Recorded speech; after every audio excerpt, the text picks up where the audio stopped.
My parents told me I'd die if I went outside. Our parents never let us leave the house because we had a rare immune disorder that made the outside world deadly to us. My 3 siblings and I had lived our entire lives inside the same walls. Mom homeschooled us at the kitchen table. Dad worked from his home office. We watched other kids through the windows playing on the street, but Mom said one breath of unfiltered air would send us into anaphylactic shock. We had special filters on every vent and an airlock system at the front door like we were living in a bubble. I had vague memories from when I was really young of being in a bright open space with other children laughing. Mom said it was just a dream, but the memory felt different from dreams. It had smells attached to it like sunscreen and cut grass. When I was 7, I tried to follow Dad outside when he left for work. Mom grabbed me so hard she left bruises on my arms and locked me in my room for 3 days. "You could have died," she kept saying through the door. "You could have killed your siblings with the contamination." After that, I never tried again. Living inside was like being underwater. The same recycled air, the same walls. Things started changing when I turned 16. I found Mom's old laptop in the attic and discovered she'd forgotten to wipe the search history. There were dozens of searches about homeschooling laws and keeping children calm in isolation. Nothing about immune disorders. When I asked my parents what our condition was specifically called, Mom said, combined variable environmental immunodeficiency, which yielded 0 search results online. Even the rarest diseases had at least one mention. Our disease didn't exist. I started talking to someone in an online support group for chronic illness. His name was James, and he actually had SCID. "You should at least have medical equipment," he wrote. "Oxygen tanks? Emergency meds? Something." But we had nothing. Just walls and locks. "Try opening your window," James suggested one night. "Just a crack. If you were really that sick, you'd know immediately." My hands shook as I opened my bedroom window just an inch. The night air touched my face for the first time I could remember.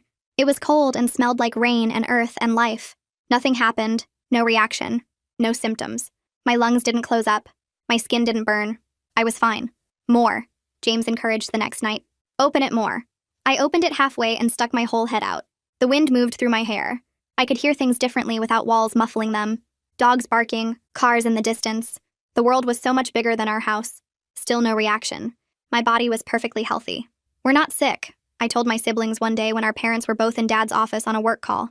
"I've been breathing outside air for weeks." My sister's eyes went wide. "That's impossible." "Try it yourself," I said. We stood by the back door, my hand on the handle. "Just one breath," I said. We opened it and all 4 of us breathed in the summer air. Nothing happened. We weren't dying. We weren't even uncomfortable. My youngest brother started crying. Why would they lie? That's what I needed to find out. There was only one place we were most forbidden from going. Dad's shed in the backyard. He kept it padlocked and said it stored chemicals that could compromise our air filtration system. But now I knew that was just another lie. James helped me figure out how to pick locks using YouTube videos. It took me 3 days of practice on my bedroom door before I felt ready. If they caught me, there would be no excuse. But I had to know the truth. I waited until 3 a.m. when everyone was deeply asleep. The walk across the backyard was surreal. I'd never felt grass under my feet. It was wet with dew and stuck between my toes. The sky was enormous above me, full of stars I'd only seen through glass. 16 years inside, and here I was standing outside perfectly healthy. The shed smelled like dust and old paint. I used my phone's flashlight to look around. Tools hung on the walls. Paint cans lined the shelves. Normal shed things. But in the back corner was a filing cabinet. Inside were folders organized by year. I pulled out one from 12 years ago. Inside were newspaper clippings, and I started reading. My flashlight illuminated the headline, "4 children vanish from playground. Massive search underway." I stand frozen in the shed, staring at the newspaper clipping with 4 small faces under the headline about vanished children, and my hands shake so badly I nearly drop my phone. The date is from 12 years ago. The location matches the vague memory I have of sunscreen and grass. The ages of the missing children line up perfectly with me and my siblings. I take photos of everything with trembling fingers, making sure to capture every detail clearly. My phone camera clicks in the dark as I photograph the headline, the date, the 4 faces that could be us. I force myself to look through more folders in the filing cabinet, finding documents that make my stomach turn. There are birth certificates with our current names, but the seals look wrong, like someone printed them at home. Medical records appear handwritten rather than typed on official forms. I find a stack of old photographs showing 4 young children at various parks and playgrounds. One photo shows the same kids from the newspaper clipping, and I know in my bones it's true. I discover an envelope containing an old address from 3 states away with postmarks dating back 13 years. Inside are what look like practice signatures, the same name written over and over in slightly different styles. A notebook has our medical condition name written out multiple times in different handwriting, like someone was rehearsing the lie. My whole body feels cold despite the summer heat in the shed. I carefully photograph every piece of evidence I can find, organizing the images into folders on my phone. The filing cabinet has years of documentation showing how carefully they planned this. Maps with routes marked in red pen. Newspaper clippings tracking the search efforts that eventually went cold. I feel sick knowing how much effort went into stealing our lives. I sneak back across the wet grass to the house, my heart pounding so hard I can hear it in my ears. The back door creaks slightly as I slip inside, and I freeze for a full minute listening for any sound of movement upstairs. When I'm certain no one has woken, I tiptoe to my room and quietly close the door. I can't sleep, so I spend the next 2 hours hiding copies of the evidence in multiple locations. I email the photos to myself using 3 different accounts I create with fake names.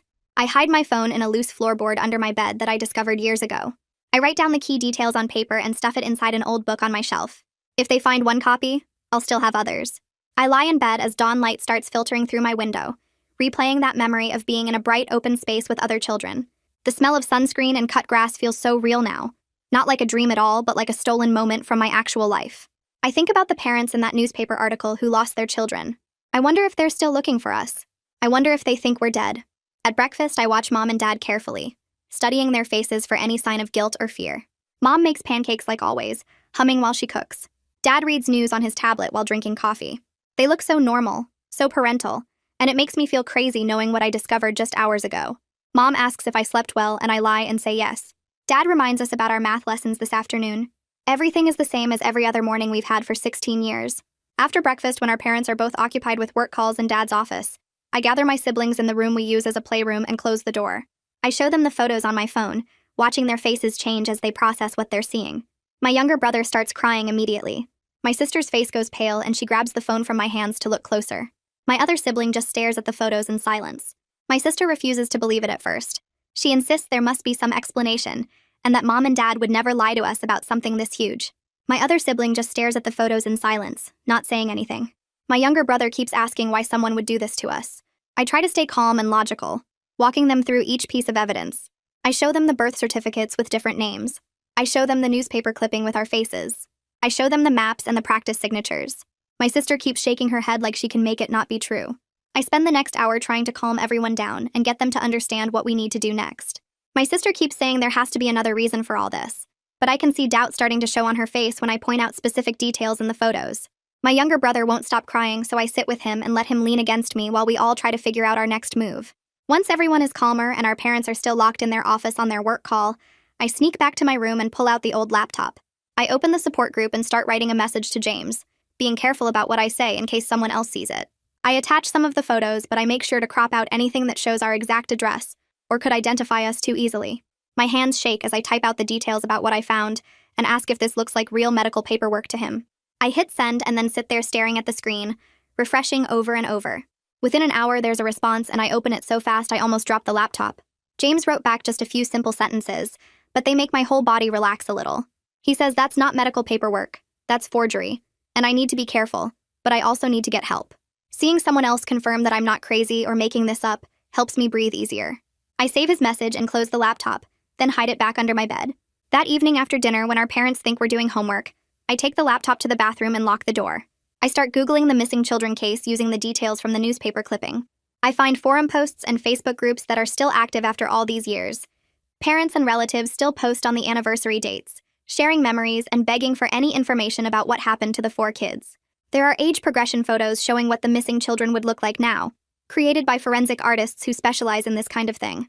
I stare at those images for a long time because the resemblance is crazy. The girl who would be my age now looks almost exactly like me. Same nose and eyes and face shape. I find photos of my siblings too, and the similarities are impossible to ignore. I take screenshots of everything and save them to a folder on the laptop, making sure to document all the evidence I can find. The next morning at breakfast, I decide to test Mom by asking specific questions about our condition. I use the medical terms James taught me during our conversations, asking about T-cell counts and immunoglobulin levels and other things that would definitely be tracked if we really had the disease she claims we have. Mom's face gets all flustered and red, and she changes the subject fast, saying I don't need to worry about the technical details and that she and Dad handle all the medical stuff.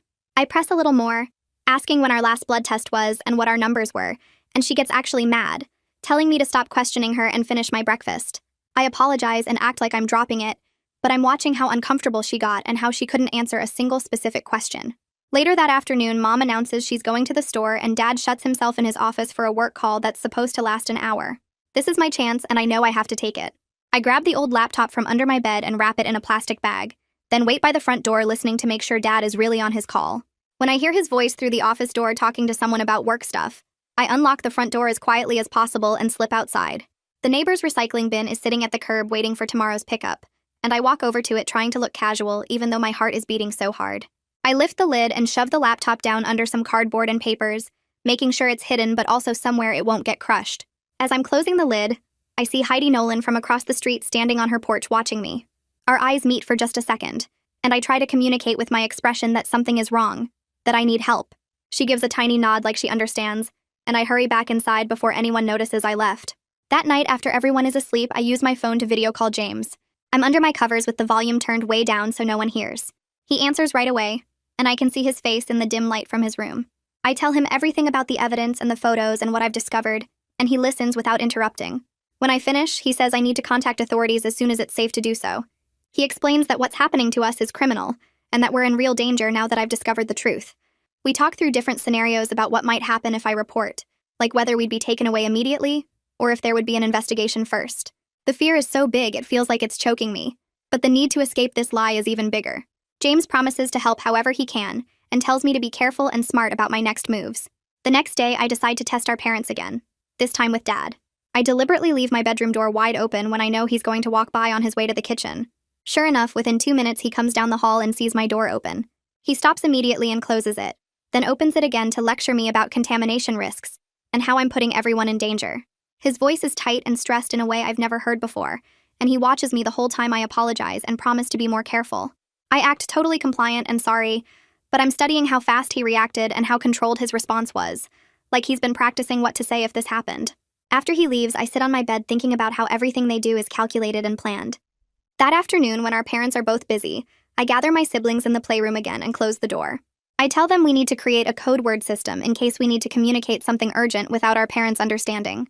We decide on a few simple phrases that sound normal but have hidden meanings like, "I'm really tired" means "something's wrong," and "Did you finish your math" means "meet in the bathroom." We also start preparing go bags with essentials like clothes and important items, hiding them in the backs of our closets where our parents won't look. My sister is finally starting to accept the truth about everything, and we all agree that we need to stick together no matter what happens next. My younger brother asks if we'll ever see Mom and Dad again, and I don't know how to answer that question, so I just hug him and say we'll figure it out together.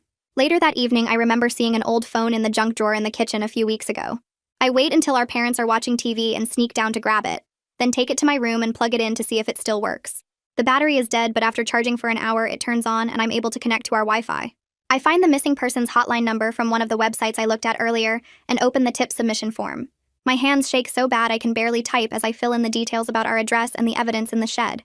I attach several of the photos I took, making sure to include the newspaper clipping and the birth certificates. After I write everything out, I read it over 3 times to make sure it makes sense. Then I hit send before I can chicken out. The confirmation message says someone will review the tip within 24 hours and gives me a case number to reference. I write down the number on a piece of paper, then turn off the phone and hide it in the bathroom air vent behind the metal grate.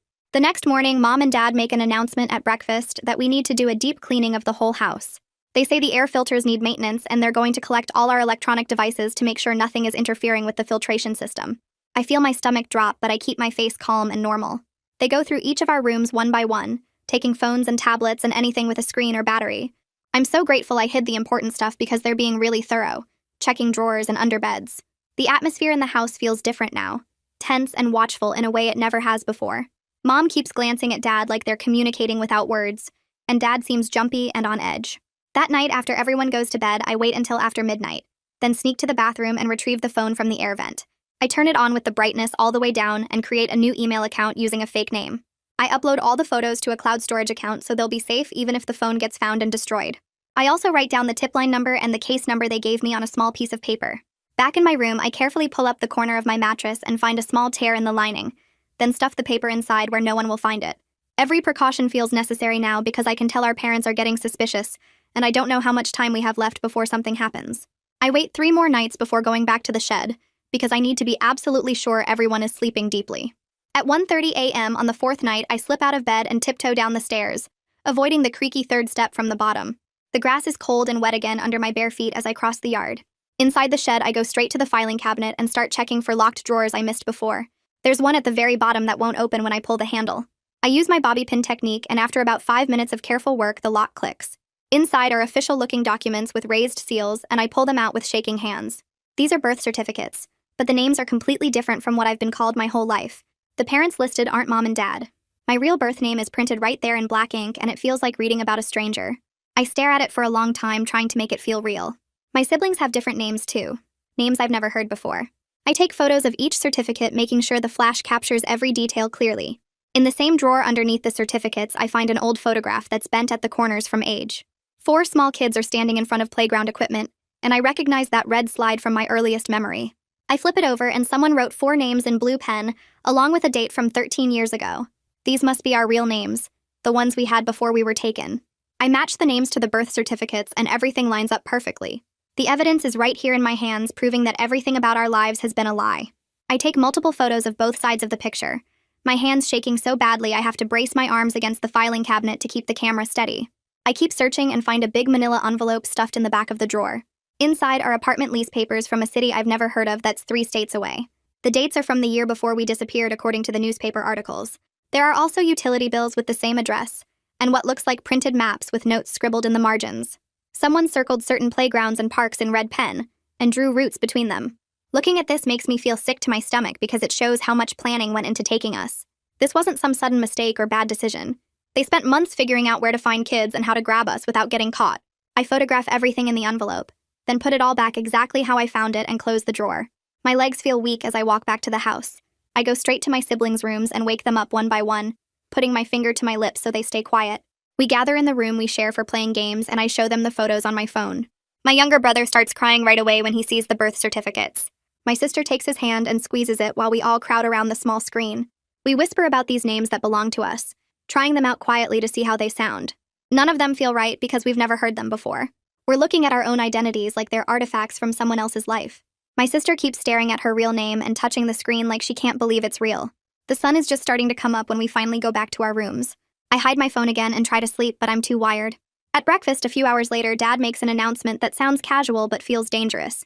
He says we need to do extra filter maintenance for the whole next week. Everyone has to stay in their rooms except for meals. No exceptions. Mom nods along, but she looks stressed and keeps glancing at Dad like they've been talking about something serious. The way they're acting makes me think they know I've been snooping around even though I've been so careful. This sudden lockdown feels like a trap closing around us. During lunch the next day, I have maybe 10 minutes out of my room while Mom is in the bathroom and Dad is on a work call. I grab a piece of paper and write as fast as I can, asking for a welfare check at our address. I explain that we're being held inside against our will and need help urgently. I fold it up and address it to Heidi Nolan across the street because she's watched us through the windows for years and might believe something is wrong. When I take the trash out to the curb, I slip the note through her mail slot, my heart beating so hard I can barely breathe. It's a huge risk, but we're running out of time and options. From my bedroom window later that afternoon, I watch Heidi's front porch. She comes out to get her mail, and I see her notice the paper that wasn't there this morning. She picks it up and reads it right there on her porch. Then she looks up at our house for what feels like forever. I stay back from the window so she can't see me clearly, but I think she knows I'm watching. Finally, she gives a small nod, just once, before going back inside. I feel this huge wave of relief mixed with total terror about what happens next. There's no taking it back now. That evening, Dad comes into my room without knocking.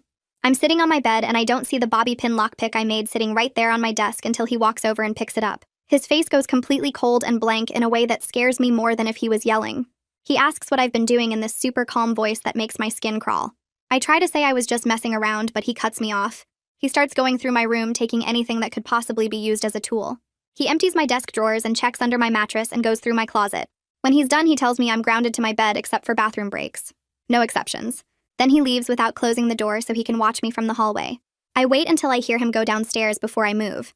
I have maybe 2 minutes before he comes back to check on me. I grab my real phone from the floorboard hiding spot and swap it with an old broken phone I've had in my drawer for years. The broken one looks similar enough that hopefully he won't notice right away. When Dad comes back up, he sees the decoy phone on my nightstand and takes it. I act really upset and defeated, slumping down on my bed like I've given up. He seems satisfied with my reaction and leaves again. The real phone is back in the floorboard, my only connection to the outside world and all the evidence I've gathered. Late that night, I hear voices coming through the wall from Mom and Dad's bedroom. They're arguing, and their voices are loud enough that I can make out some words. Dad says something about moving again and starting over somewhere else. Mom sounds like she's crying, and her voice is all high and stressed. I press my ear against the wall and hold my breath to hear better. Dad keeps saying they don't have a choice and they need to leave soon. Mom asks about us kids and what they'll tell us. My heart is racing because I realize they're planning to run away and take us with them. They know someone is closing in on them. Everything I've done to gather evidence and get help is making them panic. I need that welfare check to happen soon before they can pack us up and disappear to some new place where no one will ever find us. I barely sleep that night, and when morning light starts coming through my window, I'm already awake and watching. Around 9 o'clock, I see Heidi come out of her house and walk to the end of her driveway, where a man in jeans and a polo shirt is waiting. He has a notebook and he's writing things down while she talks. She keeps looking over at our house and pointing, and I press myself against the wall next to the window, so my parents won't catch me watching if they walk past my room. The man nods a lot and writes more notes, and Heidi gestures toward our windows and the front door. My heart is beating really fast because I know she got my note and she's actually doing something about it. The man takes out his phone and makes a call while Heidi waits, and they talk for maybe 15 more minutes before he gets in his car and drives away. Heidi looks directly at my window before going back inside, and I hope she can tell I'm grateful, even though she can't see me clearly. I wait until I hear Mom in the kitchen before I risk moving away from the window. I need to tell my siblings what I just saw, but we have to be careful about when and where we talk.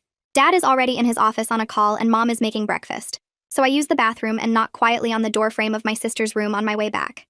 She looks up from her bed and I mouth the word bathroom and hold up 5 fingers for 5 minutes. She nods once and I go back to my room to wait. My younger brother walks past in the hallway and I catch his eye and make the same gesture, and he understands immediately because we've gotten good at silent communication over the past few days. When enough time has passed, I tell Mom I need the bathroom again, and she barely looks up from the eggs she's cooking. My sister is already in there waiting, and my younger brother slips in right after me, and our other sibling comes in last and closes the door behind them. The bathroom is tiny with all 4 of us crammed inside, but it's the only room in the house without a window where someone could see us gathering. My sister sits on the edge of the tub and my younger brother leans against the sink while I stay by the door so I can hear if anyone comes down the hallway. I keep my voice barely above a whisper and tell them about Heidi talking to the man with the notebook and how I think the welfare check is really going to happen. My sister's face goes pale and she asks what we're supposed to say when they come, and I remind her we agreed to tell the truth about everything we found in the shed. My younger brother keeps asking if we're doing the right thing, his voice shaking, and I can see he's really scared about what happens after we tell. I explain again that we have to stick together and tell the exact same story about the evidence, about the filing cabinet and the newspaper clippings and the birth certificates with our real names. My other sibling hasn't said anything yet, but nods along, and I can tell they're processing everything and trying to stay calm. We go over the main points in whispers, agreeing to mention the shed specifically, and the folders organized by year, and to explain that we're not actually sick, because we've been breathing outside air with no problems. My sister is scared, but she looks determined now, and she says we should talk about the fake medical condition name that doesn't exist anywhere online. My younger brother asks what happens if Mom and Dad try to stop us from talking to the police or social workers, and I tell him that's exactly why we need to speak up fast before they can interfere. We practice staying calm and not getting too emotional because we need people to believe us, and my sister reminds everyone to be specific about dates and details. I can hear Mom moving around in the kitchen, so I tell everyone to leave one at a time with a few minutes between so it doesn't look suspicious. My younger brother goes first, then my other sibling. Then my sister and I wait another few minutes before flushing the toilet and washing my hands like I actually used the bathroom. Back in my room, I pull the phone from its hiding spot in the floorboard and sit on my bed with my back to the door. I look up the non-emergency police number for our area, and my finger hovers over the call button while I try to decide if this is the right move. Heidi already talked to that man, so maybe the welfare check is already in motion. But what if it's not enough or takes too long and my parents really do try to run? I press the call button and bring the phone to my ear, listening to it ring once, twice, and then I hear footsteps in the hallway coming toward my room. I panic and hit the end call button, then quickly go into the call history and delete the number. Dad's footsteps are getting closer, and I shove the phone back into the floorboard hiding spot and barely get the board back in place before he appears in my doorway. He asks what I'm doing, and I say, I was just sitting here thinking, which sounds stupid, but it's all I can come up with. He stares at me for a long moment like he's trying to figure out if I'm lying, and then he tells me to come downstairs for breakfast. My heart is still beating hard from the close call as I follow him down, and I realize how dangerous this situation has gotten now that they're watching us so carefully. At breakfast, nobody talks much, and the tension in the kitchen feels thick enough to cut. Mom serves eggs and toast, but I can barely eat because my stomach is in knots. Dad watches all of us while he drinks his coffee, and I can tell he's suspicious about something even if he doesn't know exactly what. That afternoon, Mom and Dad call all of us into the living room and announce they need to do some maintenance on the air circulation system. Dad goes upstairs with his toolbox, and we hear drilling and banging sounds, and when he comes back down, he's carrying my bedroom door. Mom explains that the doors need to come off temporarily to improve airflow throughout the house, and she says it in this fake, cheerful voice that makes my skin crawl. Dad takes down all 4 bedroom doors one by one and stacks them in the garage, and then Mom goes into the bathroom and takes down the shower curtain too. She says we don't need privacy for air circulation to work properly, and I realize they're making sure we can't have any private conversations or hide anything without them seeing. The level of control is suffocating, and my siblings look as freaked out as I feel. Without doors on our bedrooms, we're completely exposed, and Mom and Dad start taking turns sitting in the hallway where they can watch all of us at once. I go to my room and sit on my bed, feeling their eyes on me constantly. My sister tries to read a book but keeps glancing at the doorway where Mom is positioned in a chair. My younger brother just lies on his bed staring at the ceiling, and I can tell he's trying not to cry. The surveillance is constant now, and I know it's because they suspect something is wrong. I wait until Mom gets up to use the bathroom herself before I risk retrieving the phone from the floorboard, and I only have maybe 2 minutes before she'll be back. I grab the phone and head to the bathroom, closing the door behind me even though there's no shower curtain and the space feels exposed. I pull up the photos of the birth certificates and the photograph with our real names written on the back, and I open the tip line website I submitted to before. My hands are shaking as I attach the time-stamped photos and type out a message saying we're at immediate risk and giving our exact address. I explain that our parents know something is wrong and they're talking about moving us again, and that we need help right now before it's too late. I hit send and watch the little progress bar move across the screen, and when it finally says the message went through, I feel this huge wave of relief mixed with terror. I delete all the evidence from the phone's browser history and photo gallery, then shove it back in my pocket. I flush the toilet and wash my hands, trying to look normal when I open the door. Mom is back in her chair in the hallway and she watches me walk from the bathroom to my bedroom.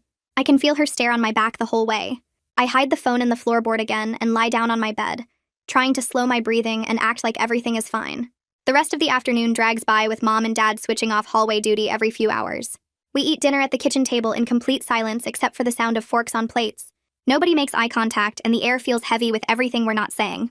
Late that night, after Mom and Dad have finally gone to bed, I hear soft footsteps in the hallway. My sister appears in my doorway and gestures for me to come, and I slip out of bed as quietly as possible. We meet my younger brother and other sibling in the hallway, and tiptoe to the bathroom where we can whisper without being heard through bedroom walls. I keep my ear against the door listening for any sound of Mom or Dad waking up. My sister starts the conversation by saying we need to go over exactly what we're going to say one more time, and we all agree in hushed voices. We practice describing the filing cabinet in the shed and what we found inside, making sure we all tell the same story about the folders organized by year and the newspaper clippings about missing children. My younger brother rehearses explaining about the birth certificates with different names and the photograph with our real names written on the back. I remind everyone to mention that we've tested outside air multiple times with no reaction, proving the immune disorder story is fake. My other sibling practices talking about the fake medical condition name that doesn't exist anywhere online and how we have no actual medical equipment in the house. We take turns going through the key points until we all have them memorized, and my sister reminds us again to specifically mention the shed and the filing cabinet, so the police will know where to look for evidence. We rehearse staying calm and speaking clearly, knowing that if we get too emotional, people might not believe us. My younger brother asks what happens if they separate us and we can't talk to each other, and I say that's exactly why we need to have the story straight now before anything happens. We practice for maybe 20 minutes until we all feel confident about what we're going to say. My sister makes us promise not to defend Mom and Dad or make excuses for them, because the truth is they kidnapped us and lied to us our whole lives. We all agree, and I can see my younger brother is crying a little, but he wipes his eyes and nods. Before we leave the bathroom, I remind everyone that tomorrow might be the day everything changes, and we need to be ready. We go back to our rooms one at a time, and I lie in bed staring at my doorless doorway, unable to sleep. The next morning, I'm awake before dawn and positioned by my window watching the street. The sun comes up slowly, and I see neighbors leaving for work, kids waiting for the school bus, normal morning things that feel impossible from inside our house.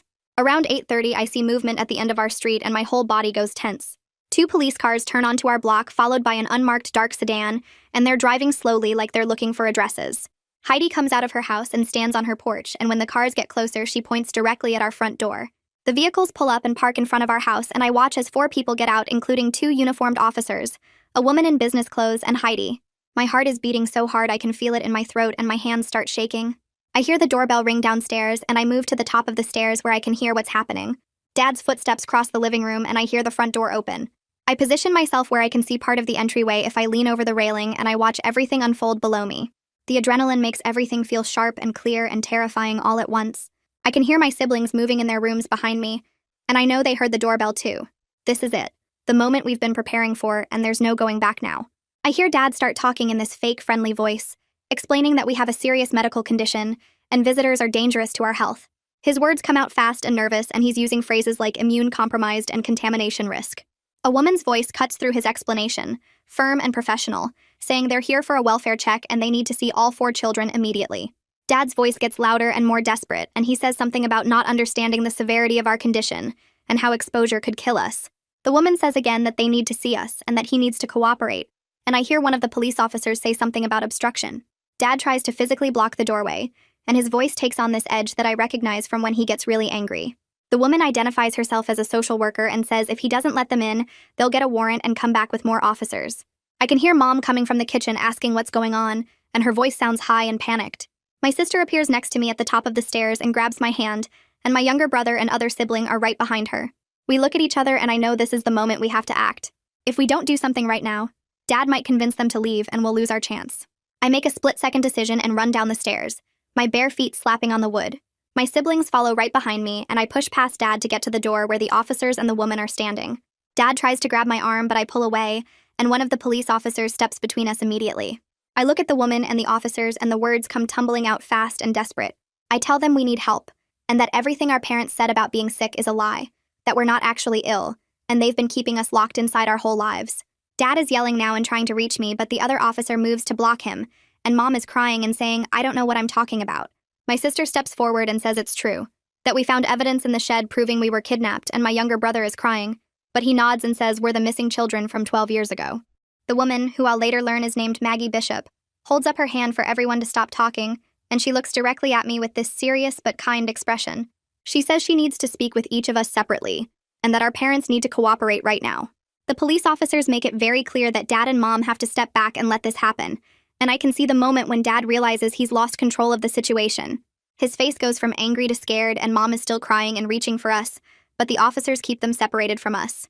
Maggie Bishop insists we all go outside so she can talk to us away from our parents, and the officers escort us through the front door and onto the lawn. I step outside into real outside air surrounded by strangers for the first time I can actually remember, and the sunlight is so bright after being inside that I have to squint. It feels overwhelming and wonderful at the same time, and I can hear birds and cars, and the world is so much bigger and louder than it ever seemed through windows. My siblings cluster around me, and we're all blinking in the brightness, and neighbors are starting to come out of their houses to watch what's happening. Heidi is standing near the police cars, and when I look at her, she gives me this small, encouraging nod, and I feel grateful that she believed me enough to help. Maggie starts asking us questions in a calm, gentle voice, while the officers keep our parents inside the house, and I can see Mom and Dad through the front window watching us with these desperate expressions on their faces. The grass is cool and slightly wet under my bare feet, and the air smells like flowers and car exhaust and freedom, and even though I'm scared about what happens next, I know we did the right thing by speaking up. My younger brother is still crying, and my sister puts her arm around him, and we stand together in the front yard telling our story to people who can actually help us escape. Maggie pulls out a tablet and starts asking me questions in a calm voice, basic things like my name and age and how long we've lived in the house. I answer as clearly as I can, even though my voice shakes, and she writes down everything I say without interrupting.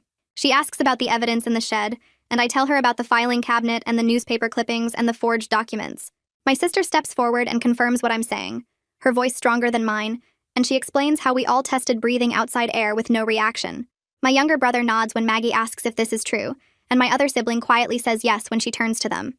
Through the front window, I can see Mom crying with her hands over her face while one officer stands near her, and Dad is arguing with the other officer, but I can't hear what he's saying. Maggie asks if our parents ever hit us or hurt us physically, and I tell her about Mom grabbing my arms hard enough to leave bruises when I was 7. My siblings share other moments of being locked in rooms or having things taken away, and Maggie keeps writing everything down with this serious expression. She asks if we want to talk to our parents, and all 4 of us say no at the same time. One of the officers walks over to his patrol car and picks up his radio, speaking into it with urgent hand gestures.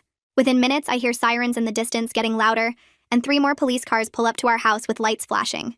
Neighbors start coming out onto their porches and lawns, pointing and talking to each other, and I realize our whole street is watching this happen. More officers get out of the cars and start talking to the first 2, and someone brings out yellow tape that they start stringing across our driveway. The officer who was with Dad walks him toward one of the patrol cars with a hand on his arm, and I see metal handcuffs on Dad's wrists catching the sunlight. Mom sees this and makes this horrible wailing sound. Then her knees give out and she collapses onto the grass. An officer catches her before she hits the ground completely and helps her sit down, and a female officer kneels next to her. I feel dizzy watching all of this, like I'm floating above my body looking down at the scene. My sister grabs my hand and squeezes it hard, and I squeeze back because I need something solid to hold on to. Maggie talks quietly into her own phone, then tells us that medical staff are coming to check us over and make sure we're okay. She says we're safe now and that nobody is going to make us go back inside that house. An ambulance arrives about 10 minutes later, parking behind the police cars, and 2 EMTs get out carrying bags of equipment. They introduce themselves, but I don't catch their names because everything feels too loud and bright and fast. The EMTs are gentle and keep telling us we're safe and they just want to make sure we're healthy. They check our vital signs right there on the lawn, taking our blood pressure and listening to our hearts and looking in our ears. One of them asks if we've had any trouble breathing or any skin reactions, and we all say no. They wrap blankets around our shoulders even though it's warm outside, and I realize I'm shaking.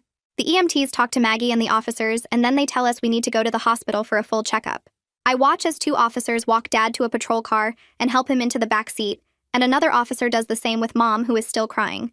My younger brother starts crying too when he sees them being taken away, and my sister puts her arm around him. We climb into the back of the ambulance and sit on the bench seats, and the EMTs close the doors behind us. Through the small windows, I can see Heidi standing on her lawn watching, and she gives me a small wave that makes my throat tight. The ambulance starts moving, and I grip the edge of the seat, feeling every bump in the road.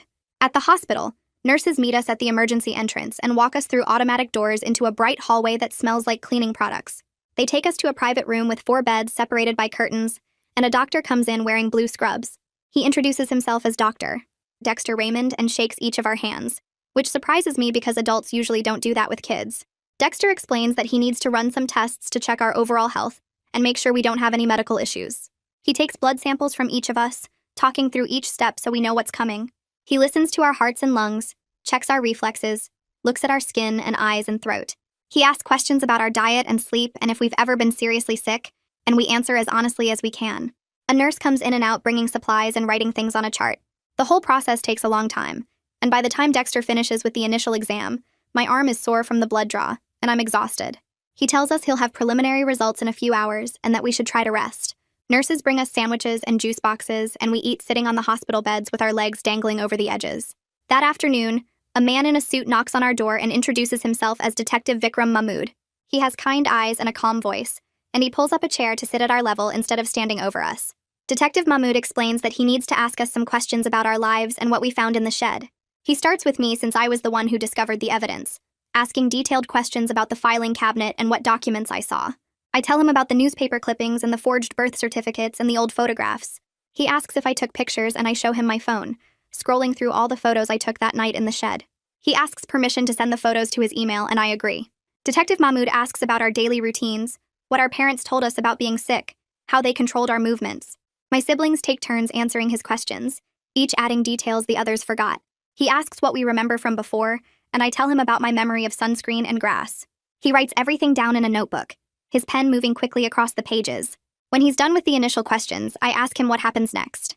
Detective Mahmood explains that they're getting a search warrant for our house and the shed, and that they'll be collecting all the evidence I told him about. He says we did the right thing by speaking up and that we're very brave. His words make me feel less guilty about destroying the only family I've known, even though part of me still feels like a traitor. I give Detective Mahmood exact details about where the filing cabinet is and which drawer had the birth certificates. He asks if there's anything else in the house that might be important, and I tell him about the old laptop I hid in the neighbor's recycling bin. He makes a note to retrieve it. Dexter comes back into the room with papers in his hand and a small smile on his face. He tells us that all our test results came back normal, that we have perfectly healthy immune systems with no signs of any disorder. He says our blood work shows we're well nourished, and our physical development is appropriate for our ages. There's nothing wrong with us medically. No reason we ever needed to be isolated. Hearing it confirmed by a real doctor makes something break loose in my chest, and I start crying even though I'm trying not to. My siblings are crying too, and Dexter hands us tissues and says it's okay to feel relieved. That evening, Maggie comes back and says she needs to talk to us about where we're staying tonight. She takes us to a conference room down the hall with a big window, and we sit in chairs that spin. Through the window, we can see our house in the distance, and there are police cars parked all around it with their lights still flashing. Officers in uniforms are going in and out of the front door and the shed, carrying boxes and bags. Someone is taking photographs of everything, the bright flash visible even from here. We watch as they bring out the filing cabinet on a dolly, and then more boxes stacked on top of each other. An officer carries out our fake medical equipment that was just for show, and another one brings out bags of documents. Watching strangers take apart the place where we lived our whole lives feels wrong, even though I know it needs to happen. The house looks smaller from here, less scary, just a regular building that held too many lies. A technician in a white coat comes into the conference room with a case of supplies. She explains that she needs to collect DNA samples from each of us using cotton swabs on the inside of our cheeks. She says the samples will be compared to evidence from the missing children case, and also run through databases to find potential biological relatives. The swabbing only takes a few seconds per person and doesn't hurt at all, but knowing what it means makes my hands shake. We might finally learn who we really are and where we came from, what our real names are, who our actual parents were. The technician labels each tube carefully with our current names and case numbers, then packs everything back into her case. She tells us the results could take a few days or a few weeks depending on what they find. After she leaves, Maggie sits down with us and explains what happens next. She says we're being placed in emergency protective custody while the investigation continues, which means we can't go back to our house or have contact with our parents. She promises that we'll stay together as siblings and that she'll be our primary caseworker, checking on us regularly. My younger brother starts crying again and asks where we're going to sleep tonight. Maggie says she's found a foster home that has room for all four of us, a woman who's experienced with emergency placements. She assures us that Mrs. Smithon is kind and that her house is safe and comfortable. The idea of sleeping somewhere completely new tonight, in a stranger's house, makes everything feel too real and too fast. We gather the few things the hospital gave us, mostly the clothes we were wearing and the blankets from the ambulance, and follow Maggie out to her car. The drive across town takes about 20 minutes, and I watch the neighborhoods change through the window. We pull up to a small house with a neat lawn and flowers in the front garden, and a woman comes out onto the porch. Mrs. Smithon is older, with gray hair and a soft face, and she waves at us as we get out of the car. She welcomes us inside and shows us the bedrooms where we'll be staying, 2 rooms with 2 beds each. The house smells like cooking and laundry detergent, normal house smells that are different from our house. Everything feels wrong and unfamiliar, even though it's objectively nicer than what we're used to. Mrs. Smithon makes us hot chocolate and sets out cookies on the kitchen table, trying to make us comfortable. We sit in her living room on a couch that's softer than ours was, and we huddle together because we don't know what else to do. My younger brother won't let go of my sister's hand, and my other sibling sits pressed against my side. We're free now. We're safe. We're out of that house. But it doesn't feel like victory. It feels like we're floating in space with nothing to hold on to. Everything we knew torn away, even if it was all built on lies. Mrs. Smithon sits in a chair across from us and talks quietly about house rules and routines, but I can barely hear her over the rushing sound in my ears. Mrs. Smithon eventually stops talking and shows us to our bedrooms, 2 rooms with 2 beds each, like she said before. My sister and younger brother take 1 room, and my other sibling stays with me in the second one. We don't unpack the few things we have because we don't really have anything to unpack. Dinner is quiet and awful, even though the food is good. Mrs. Smithon made spaghetti and garlic bread, and there's salad, and everything looks normal, but none of us can eat much. My younger brother pushes his food around his plate and won't look at anyone. My sister keeps crying silently with tears just running down her face while she stares at the table. My other sibling manages a few bites but then gives up and asks to be excused. I force myself to eat because I know we need to keep our strength up, but everything tastes like nothing. After dinner, Mrs. Smithon suggests we might want to rest, and we all go to our rooms without argument. My other sibling and I lie in our separate beds in the dark, and neither of us can sleep. Around midnight, my sibling whispers across the room asking if I think Mom and Dad are scared right now in jail. I don't know how to answer that, so I just say I don't know. My sibling is quiet for a while and then says they feel guilty for not fighting harder to stay with them, even though they know intellectually that what happened to us was wrong. I understand that feeling completely, because part of me still wants to defend them too, even after everything. In the other room, I can hear my younger brother crying and my sister trying to comfort him. The next morning, Mrs. Smithon makes pancakes and we sit around her kitchen table trying to act normal. Through the window, I see a white van pull up outside with a satellite dish on top, and my stomach drops. Another van parks behind it, and then a third one. Mrs. Smithon notices me staring and goes to look, and her face gets tight. She calls Maggie right away, and within 20 minutes, Maggie arrives looking stressed and tired. She explains that somehow the media found out where we're staying, and they've connected our case to the old missing children investigation from 12 years ago. She says it's becoming a really big story and that she's arranging for privacy protections and possibly moving us to a different location. The idea of moving again when we just got here makes my younger brother start crying again. Maggie makes some calls and gets the police to come move the news vans back from the house, but we can still see them parked down the street. She tells us not to go outside or near windows and that she's working on better security. The whole thing makes me feel exposed and violated in a new way, because now strangers everywhere are talking about what happened to us, and we have no control over the story. I go upstairs to the bedroom and pull out the old phone I still have hidden in my pocket. I log into the support group and see a message from James sent early this morning. He says he saw news coverage about 4 kids found after being held captive for years, and he recognized some details and wanted to check if it was us. His message is careful and doesn't ask invasive questions, but just says he's thinking of us, and that he's proud of me for being brave enough to find the truth. He says he's available anytime I need to talk, and that he knows how hard this must be. Reading his words makes me cry for the first time since everything happened, because his friendship feels like the only normal, stable thing in my entire life right now. I write back thanking him and saying yes, it's us, and that everything is crazy and overwhelming. He responds right away saying he's here whenever I need him, and that I should focus on taking care of myself and my siblings. 2 days later, Detective Mahmoud comes to visit us at the foster home. Maggie is there too, and we all sit in Mrs. Smithon's living room while he opens a folder with official-looking papers. He explains that the preliminary DNA results came back from the lab, and they've confirmed that the people we called Mom and Dad are not our biological parents. The evidence from the shed has been matched to evidence from the missing children case, and everything lines up perfectly. He says our real families have been notified that we've been found alive after 12 years. Hearing it confirmed officially makes it feel horribly final, even though I already knew the truth. My sister starts crying again, and my younger brother just sits there looking blank and empty. Detective Mahmoud is gentle but direct, and he explains that there will be more tests and more evidence processing, but that the case is solid. He says criminal charges are being filed and that there will be court proceedings we'll need to participate in. The whole time he's talking, I feel like I'm underwater again, and can't quite hear everything he's saying. 3 days after that, we have to attend a preliminary protective hearing at the courthouse. Maggie drives us there early in the morning, and we go in through a back entrance to avoid reporters. The courtroom is smaller than I expected from TV shows, and there's a judge behind a big desk and lawyers sitting at tables. We sit in a row behind one of the tables with Maggie next to us. The judge explains that our captors will appear via video link from the jail where they're being held. When the screen lights up, I see Mom and Dad sitting at a table wearing orange jumpsuits, and my whole body goes cold. Mom looks smaller somehow, and her face is puffy from crying. Dad looks angry and won't make eye contact with the camera. The judge asks questions, and lawyers talk about custody and evidence and protection orders. My sister cries silently through the whole thing, and my younger brother holds her hand so tight his knuckles turn white. The judge orders that we stay in protective custody, and that Mom and Dad are not allowed any contact with us at all. Their lawyers try to argue that they're loving parents who made mistakes, but the prosecutor talks about the evidence of kidnapping and false imprisonment and premeditation. When the hearing ends, the screen goes dark and they're gone, and I realize I don't know if I'll ever see them in person again.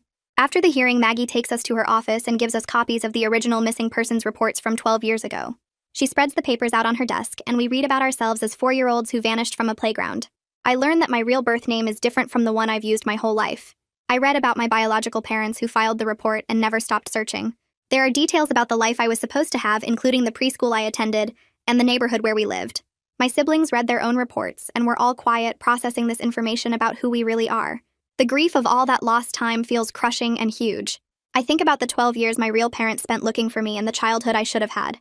Maggie explains that she's setting up counseling for all of us with someone who specializes in trauma and kidnapping cases. The next week, we start sessions with Nadine Bauer, who has an office across town with comfortable chairs and soft lighting. She's probably in her 40s with kind eyes and a calm voice. In our first session, she explains that everything we're feeling is normal and valid, including the confusing feelings about our captors. She asks us to talk about what the last few weeks have been like, and I try to explain, but I can barely get words out without crying. My siblings are the same way, and we all break down trying to describe the layers of betrayal and loss. Nadine doesn't rush us or try to make us feel better with empty words. She just listens and validates and helps us name the different emotions we're experiencing. She says healing isn't going to be quick or linear, and that we'll all process this differently. By the end of the session, I feel exhausted, but slightly less alone. A few days later, Detective Mahmoud comes back with more news. He says they've located biological relatives who want to meet us. For me, it's an aunt and uncle named Brian and Rosanna Cartwright, who are my mom's sister and brother-in-law. He explains they've been part of the search efforts for all 12 years and never gave up hope. He shows us photos of them and asks if we'd be open to meeting them. The idea fills me with equal parts hope and complete terror. That night, my siblings and I have a long discussion about whether we're ready to meet our biological families yet. My sister argues strongly that we should wait because it's too much too fast, and we're barely holding it together as it is. I say that I think we should at least meet them once to see how we feel because they've been looking for us all this time. My younger brother doesn't know what he wants, and my other sibling says they're scared but willing to try. We go back and forth for over an hour discussing the pros and cons. Finally, we agree to do a supervised meeting with Nadine there for support, and with the understanding that we can stop anytime if it gets too overwhelming. Maggie arranges everything and also sets up a visit back to our old house so we can get personal belongings under supervision. The day we go back feels surreal and wrong. Police officers escort us inside, and we're only allowed in certain rooms. Walking through those familiar spaces feels like entering a museum of our whole lives in captivity.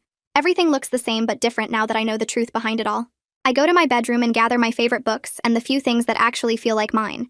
My siblings do the same in their rooms, moving quietly like ghosts. I try not to look at the family photos on the walls showing the 4 of us with Mom and Dad at various ages, all documenting our fake family. In the living room, there's a photo of all 6 of us from last Christmas, and I have to turn away from it because the smiles look so real and normal. We load our things into bags and leave as quickly as possible because being there makes me feel sick and sad and angry all at once. Over the next few days, Heidi came to the police station to give her official statement about everything she'd noticed over the years. She told Detective Mahmoud about how she'd never seen us kids outside even once in the 12 years we lived across the street. She described the weird air filtration system she could see through the windows and how Mom would practically panic if anyone got too close to the front door. She mentioned the time a delivery guy tried to hand a package directly to Dad, and Mom came running out screaming about contamination. Heidi said she'd always felt something was off, but didn't know what to do about it until I slipped that note through her mail slot. Detective Mahmood told us later that her testimony helped establish the pattern of control and isolation, which made the case stronger. I wanted to thank her, but Maggie said it wasn't appropriate yet since Heidi might have to testify in court. Still, I felt grateful that she'd trusted her gut and helped us when it mattered most. Mrs. Smithon sat down with us one evening and pulled out a stack of papers about school enrollment. She explained that fall semester started in 3 weeks, and we needed to get registered if we wanted to attend. The idea of sitting in a classroom with other teenagers made my stomach flip between excited and terrified. She helped each of us fill out the forms, and I marked down that I'd be starting 11th grade. Mom's homeschooling had kept me caught up academically according to the placement tests, but I knew I was years behind socially. I'd never had a friend my own age in person, never navigated a cafeteria or a locker or any of the normal teenage stuff. Mrs. Smithon must have seen the panic on my face because she squeezed my shoulder and said lots of kids feel nervous starting at a new school. I didn't correct her that this was different, that I'd never been to any school ever. Nadine scheduled an extra session to help me prepare a statement for the next court hearing. She explained that the judge wanted to hear directly from us about how the isolation affected us and what we needed going forward. We sat in her office with a notepad, and she asked me questions while I tried to put words to everything. Writing it out made me realize how much normal childhood stuff we'd missed. Birthday parties and sleepovers and learning to ride bikes and going to the movies and having friends and playing sports and all the tiny everyday things that make up growing up. I got angry writing it down. Really angry in a way I hadn't let myself feel before. But then I had to write about the confusing part too, about how I still had feelings for the people who took us. Nadine said that was normal and okay, that love and betrayal could exist at the same time. She helped me write it in a way that was honest about both the damage they caused and the complicated emotions I couldn't just turn off. The next protective hearing happened 2 weeks later, and we all had to go to the courthouse again. The judge read through our statements and asked us each directly if we wanted any supervised contact with our captors. My siblings and I had talked about it the night before, and we all agreed to say no. Their attorneys stood up and tried to paint them as loving parents who made mistakes out of fear and mental illness. They showed photos of us at various ages looking happy and healthy, argued that we'd been well cared for and educated. But the prosecutor presented all the evidence of premeditation, the forged documents and the planning and the stolen identities. The judge looked at everything and extended our custody arrangement with Mrs. Smithon.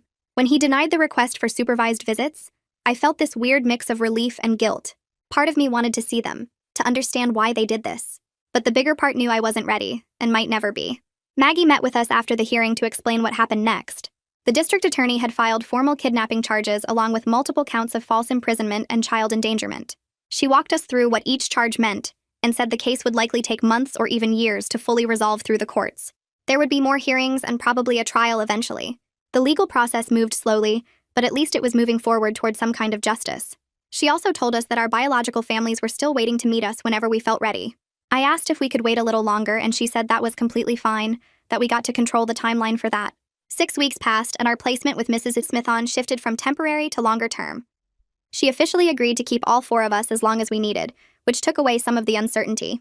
We settled into routines that felt almost normal. Regular bedtimes where we actually chose when to sleep. Family dinners where we helped cook and set the table. Household chores like taking out trash and doing dishes. Small everyday things that other kids probably took for granted but felt kind of miraculous to us. I could choose my own clothes each morning from the donations people had sent. I could go outside whenever I wanted, walk around the block or sit in the backyard. I could open windows and breathe real air and feel sun on my face. My younger brother started smiling more, and my sister stopped defending our captors as much. We were healing slowly, in tiny increments. My first day at the public high school arrived, and I barely slept the night before. Mrs. Smithon drove me there early and walked me to the main office where a guidance counselor was waiting. She gave me a map of the building and my class schedule and walked me to my first period classroom. I managed to find my locker and figure out the combination. I sat through English and history and math without having a panic attack, though my hands shook the whole time. At lunch, I stood in the cafeteria holding my tray and had no idea where to sit or what the rules were. I picked an empty spot at the end of a table and ate quickly with my head down. A girl with red hair asked if I was new, and I managed to say yes and tell her my name. She said welcome and asked where I transferred from. I said it was complicated, and she didn't push. The conversation lasted maybe 2 minutes, but it felt like a huge accomplishment. By the end of the day, I was completely exhausted, but also kind of amazed that I'd actually done it. That evening, I video chatted with James and told him about navigating the cafeteria and trying to figure out where to sit. He laughed and said his first day at his school was a disaster too. He'd sat at the wrong table and some seniors told him to move. He shared more awkward school stories about getting lost and walking into the wrong classroom and forgetting his gym clothes. For a few minutes, I felt like a regular teenager talking to a friend about normal teenage problems. James had this way of making everything seem less scary by reminding me that everyone struggles with this stuff. His perspective helped me see how far I'd actually come in just a few months, from being locked inside to sitting in a real classroom with other kids. Nadine arranged for us to visit a public park under her supervision the following weekend. She drove us there and said we could explore for an hour while she stayed on a bench nearby. The sensory experience hit me immediately. The smell of cut grass and flowers, the sound of other children laughing and playing on the playground equipment, the feeling of wind moving through my hair and sun warming my skin. All of it triggered that early memory from before we were taken, the one with sunscreen and grass that I'd thought might be a dream. I walked toward the playground and watched kids climbing on the structures, heard their voices calling to each other. My younger brother ran to the swings and started pumping his legs. I stood there and started crying. Not from sadness exactly, but from this overwhelming release of something I'd been holding in. Nadine came over and asked if I was okay. I nodded and said I remembered this. Remembered being little and free and happy before everything got stolen. She said that memory was real and precious, and I could hold on to it now. In my next private counseling session, Nadine suggested I write a letter to the woman I called Mom. She said I didn't have to send it, that it was just for me to process my feelings. I sat there with a blank piece of paper for a long time before I started writing. I wrote that part of me still loved her despite the terrible things she did. I wrote that I was angry about having that love, that it felt like another way she'd messed me up. I told her about the confusion of missing her sometimes, even though I knew what she'd done was wrong. I wrote about the good memories mixed in with the bad ones, how she'd read to us at bedtime and made our favorite foods and celebrated our fake birthdays. I filled 3 pages before I stopped, my hand cramping. Nadine read it and said my feelings didn't have to make sense right now. She explained that healing wasn't a straight line, that I could be angry and sad and grateful and hurt all at the same time. She said the complexity of my emotions was actually a sign of growth, that I was learning to hold multiple truths at once. A few days later, Mrs. Smithon asked what we wanted for dinner, and the question stopped me cold because nobody had ever asked that before. My younger brother suggested tacos, and she smiled and said we could make them together. We stood in her kitchen choosing toppings from the store, and I picked things I'd only seen in pictures like sour cream and salsa, and about 6 different kinds of cheese. Mrs. Smithon showed us how to cook the meat and warm the shells, and we set everything out on the counter in bowls. My sister grabbed a shell and started piling things on until it was so full the whole thing split apart and fell on her plate in a messy heap. My younger brother laughed, and it was the first real smile I'd seen on his face in weeks. We all made our tacos too full and watched them fall apart, and somehow that made it better, made it feel normal and silly and good. My sister looked at me while we were eating and said it felt good, even though she was still mixed up about everything. Mrs. Smithon didn't push or ask questions, just let us have this one normal moment of choosing our own food and making a mess together. 3 months after the welfare check, I stood in the backyard at night looking up at the stars. Court cases were still waiting to happen and biological families wanted to meet us, and I had years of catching up to do on normal life. But I was breathing real air without any filters or lies. I was making my own choices about small things like what to eat and when to go outside. I was slowly learning who I actually was under all the fake stories and locked doors. The fear was still there sitting in my chest. So was something else that felt like cautious hope that maybe we would actually be okay.